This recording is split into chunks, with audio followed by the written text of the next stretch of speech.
নাকি হাতে?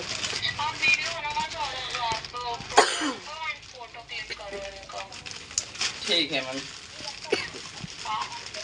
Okay thank you ma'am.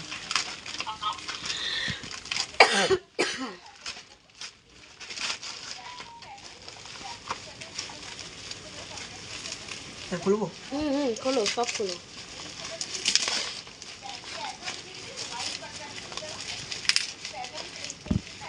Blade নিয়ে না, খুলতে পারছি না।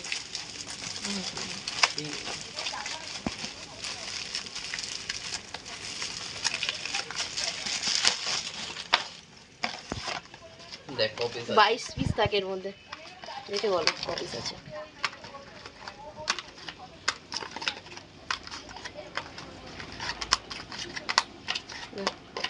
বলো 12 পিস, 10 পিস নেই, 10 পিস 850 টাকা 850 টাকার দাম। মাল। তাহলে তুই বল কত টাকা লস? কালকে আমাদের 3টে প্রোডাক্টে লস।